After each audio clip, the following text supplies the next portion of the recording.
80കാരിയായ വയോധികയെ ലൈംഗികമായി പീഡിപ്പിച്ച 23കാരനെ കാലിൽ വെടിവെച്ച് വീഴ്ത്തി പിടികൂടി ചെന്നൈ പോലീസ്. തമിഴ്നാട്ടിലെ കടലൂർ ജില്ലയിലാണ് കേസിനാസ്പദമായ സംഭവം നടന്നത്. വൈകുന്നേരം നടക്കാനിറങ്ങിയ 80 വയസ്സുകാരിയെ 23 വയസ്സുള്ള പ്രതി സുന്ദരവേലു പീഡിപ്പിക്കുകയായിരുന്നു. പിന്നാലെയാണ് ഇയാളെ പോലീസ് അറസ്റ്റ് ചെയ്തത്.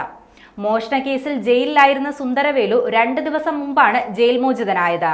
അതിന് പിന്നാലെയാണ് ഇയാൾ വയോധികയെ ലൈംഗികമായി പീഡിപ്പിച്ചത്. മദ്യലഹരിയിലായിരുന്ന പ്രതി ആളില്ലാത്ത സ്ഥലത്ത് വെച്ച് വയോധികയെ ബലമായി വലിച്ചിഴച്ചു കൊണ്ടുപോയി ലൈംഗിക പീഡനത്തിന് ഇരയാക്കുകയായിരുന്നു. ഗുരുതരമായി പരിക്കേറ്റ വയോധിക നിലവിൽ അപകടനില തരണം ചെയ്തു. പോലീസ് ഇവരുടെ മൊഴിയെടുത്തിട്ടുണ്ട്. പരാതിയുടെ അടിസ്ഥാനത്തിൽ പോലീസ് നടത്തിയ അന്വേഷണത്തിൽ പ്രതിയെ തിരിച്ചറിയുകയും ചെയ്തു. ഇയാളെ പിടികൂടാനെത്തിയപ്പോൾ ഉദ്യോഗസ്ഥർക്ക് നേരെ ഇയാൾ കത്തി വീശി. തുടർന്ന് പോലീസിനെ ആക്രമിച്ച പ്രതിയെ കാലിൽ വെടിവെച്ച് വീഴ്ത്തിയാണ് പോലീസ് പിടികൂടിയത്. സുന്ദരവേലുവിനെതിരെ ശക്തമായ തെളിവുകൾ ലഭിച്ചിട്ടുണ്ടെന്നും പോലീസിനെ ആക്രമിച്ചപ്പോഴാണ് കാലിൽ വെടിവെച്ചതെന്നും പോലീസ് ഉദ്യോഗസ്ഥർ അറിയിച്ചു. പ്രതിയുടെ ആക്രമണത്തിൽ 2 പോലീസുകാർക്ക് പരിക്കേറ്റിട്ടുണ്ട്. ഇവർ നിലവിൽ ചികിത്സയിൽ കഴിയുകയാണ്.